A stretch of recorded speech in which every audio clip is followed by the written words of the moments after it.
Wah, Assalamualaikum semuanya. Ganti skin ya sekarang ya, bukan santri teladan, tapi moms. Ya, moms of one. Ini ya, bayi 3 bulan yang beratnya udah 7 kilo ya. Hmm. Nih. Halo, Isa.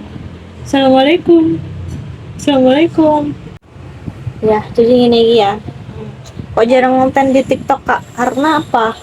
Ini sibuk ngurus ini, ternyata jadi ibu nggak semudah yang dibayangkan ya. Ternyata waktu pun nggak ada full untuk anak ternyata gitu.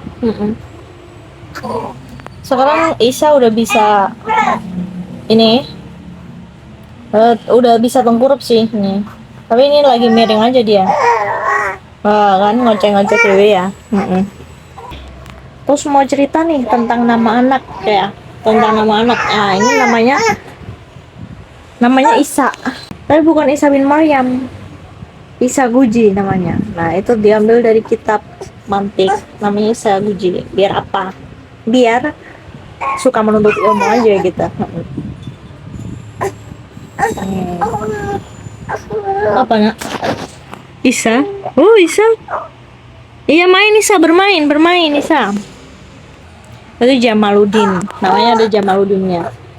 Karena biar itu nama apa nak? Iya, ini namanya ada Jamaludinnya. Itu nama ulama. Bismillah menjadi ulama gitu. Doa ada orang tuanya. Terus ada Muhammad. Terus ada Almidani. Nangis. Pindah ya, maunya gendong nih ya. Jadi apa? Habis itu tuh apa? Pas hamil tuh kayak glowing banget gitu ya. Tahu sendirilah waktu di video yang ini. Itu aku merasa kayak seger banget gitu meskipun nggak pakai apa-apa, cuma pakai lipstick. Tapi ketika udah melahirkan, kenapa keglowingan itu hilang? Apakah itu yang dinamakan flamingo era? Baby blues udah tepatnya waktu 2 minggu after lahiran itu kan, tepatnya waktu 2 minggu after lahiran itu capeknya udah sebanget gitu ya. Kayak kalau misalnya pulang sekolah itu kan capek, bisa istirahat gitu ya, tapi pulang dari rumah sakit waktu itu mau istirahat nggak bisa, masih harus ngurus anak, masih harus ganti popok, masih harus menyusui. Nah, menyusui itu yang paling berat sih. Karena apa? Tinggal menyusui doang enggak, ternyata ada dramanya gitu, yang sakit banget. Sakitnya itu sakit banget, kayak mau copot gitu loh ya. Habis itu badan semua sakit karena habis dari rumah sakit itu kan, jarum suntik itu nggak terhitung dah pokoknya, di lengan, di punggung, semuanya. Jadi afternya itu kayak bener-bener remuk banget, nggak pernah tuh seremuk itu gitu. Habis itu bisa sih tidur, bisa waktu after lahiran tuh bisa, ketika bayi tidur tuh aku juga ikut tidur gitu, tapi apa masalahnya? Ada tamu yang mau berkunjung, dan bertepatan waktu itu tuh lagi bulan puasa ya, jadi banyak orang yang ke rumah gitu, apalagi mepet-mepet hari raya lah waktu itu, jadi rame banget gitu tamunya. Dan paling susah kan tidurin anak.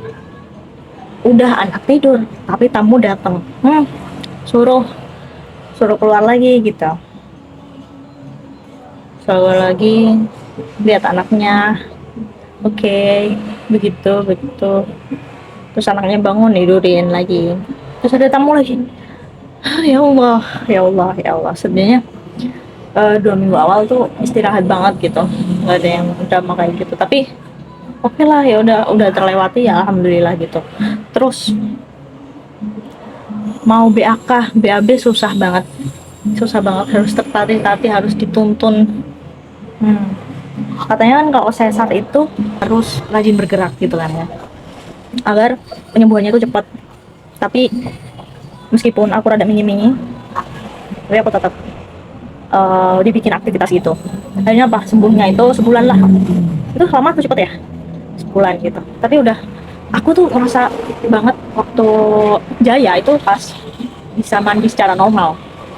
Karena waktu menyusui itu kan keringatnya bener-bener keringat yang bukan keringat keringat biasa gitu, tapi kayak lengket gitu loh. Iya, makanya waktu masih ada bekas sesamnya tuh kayak tuh mandi kok nggak seger ya, tapi ya gitu masih harus jongkok-jongkok, harus jangan sampai kena luka, jangan sampai kena perban gitu. Perbannya kan waterproof, iya waterproof, tapi aku khawatir aja gitu. Jadi nggak mandi yang jebur-jebur gitu, nggak, tapi setengah sekang, habis itu mandi di pancuran jongkok gitu. Jadi lumayan susah lah, lumayan sulit. Nah begitu waktu bisa mandi normal, alhamdulillah banget, segernya. Ini puncak puncak kejayaan banget sih, bisa mandi normal, alhamdulillah. Ternyata selama ini mandi mandi yang kita sehari-hari yang normal itu bisa disyukuri oleh orang yang lebih seser ya gitu. Dan aku baru tahu salah satu yang hoax apa, ketika anaknya udah lahir sakitnya udah hilang. Enggak, tetap sakit. Tetap sakit. Sakit tidak bisa dibohongi, tetap sakit guys. Jadi waktu biusnya itu udah hilang, benar-benar sakitnya itu kayak perut robek, gimana sih sakitnya nggak tahu kan.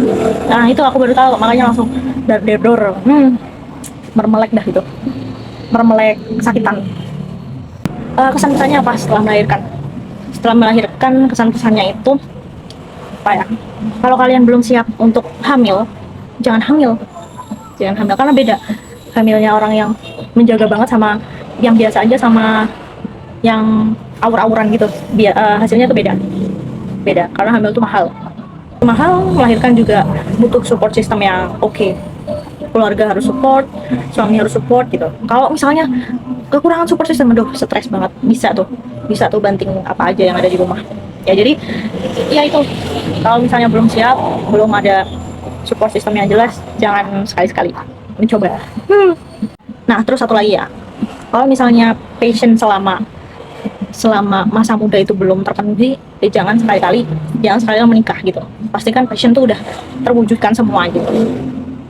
Karena ketika sudah punya anak, kita full buat anak gitu, Oke, jadi seperti itu, bicara-bicara santai seperti ini walaupun random aja ya. Jangan lupa subscribe channel ini dan pastikan kalian membunyikan notifikasi. Oke? Bakalan update terus ke depannya, insyaallah. Jangan lupa like, comment, and subscribe. Assalamualaikum.